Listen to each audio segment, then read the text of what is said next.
अब साल 2025 खत्म हो चुका और अब आप ये भी देख लीजिए कि क्या होने लगा है। पैंट उतार के देख के मुसलमान कह के मारा गया है मेरे भाई को। और इसी के साथ ये वहम भी कि मुल्क हिंदुस्तान में सिर्फ मुसलमान ही निशाने पर है। दाढ़ी टोपी देखकर पीट दो, सड़क पर नमाज पढ़े तो लात मार दो, उनसे आधार कार्ड मांग लो, उनके घरों पर बुलडोजर चला दो। इस साल न जाने कितने मुसलमान नफरत का शिकार हुए। 20 से ज्यादा लिंचिंग के वाकयात सामने आए। सैकड़ों की तादाद में मसाजिद, मदारिस और गरीबों के घरों और दुकानों पर बुलडोजर चला दिए गए। फिर कभी हिजाब पर हाथ डाला गया, मगर यह महज वहम ही था कि आरएसएस का निशाना सिर्फ मुसलमान है।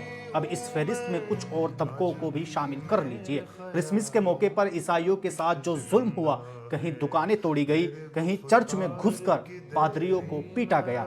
सबसे बदतरीन वाकया यह था कि बीजेपी और आरएसएस की ज़हनियत रखने वाले लोगों ने कुलदीप सिंह की हिमायत में मुजाहिरा किया। टीवी पर बहस हो रही थी कि जिस वक्त इस महिला के साथ ज्यादती हुई तो वो 15 साल की थी या 17 साल की। उस मासूम को इंसाफ की भीख मांगने के लिए सड़क पर उतरना पड़ा।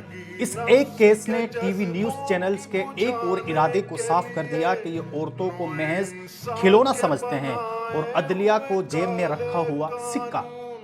ऐसे कानून से नफरत है, अदावत है। उड़ीसा में एक 19 साला मुस्लिम नौजवान को भीड़ ने कुचल दिया।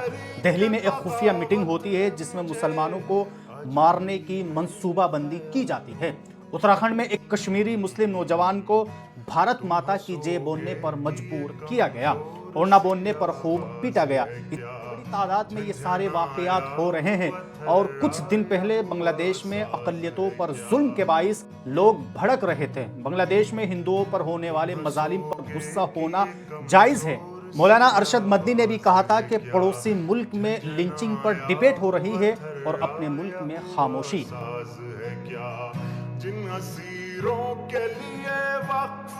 अब आप खुद सोच कर देखिए कि अंबेडकर, गांधी, नेहरू, आजाद और बाकी तमाम शुहदा जो गुजर गए, क्या वो भी ये सोचते होंगे कि जिस चमन को खून देकर सींचा गया उस फसल पर कांटे निकलने लगे।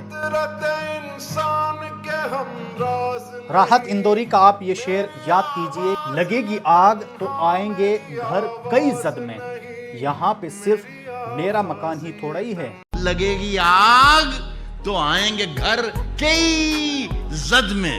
वाह वाह वाह, यहाँ पे सिर्फ हमारा मकान थोड़ी है। वाह, तुम फितरत इंसान के हमराज नहीं, मेरी आवाज ये तन्हा मेरी आवाज नहीं।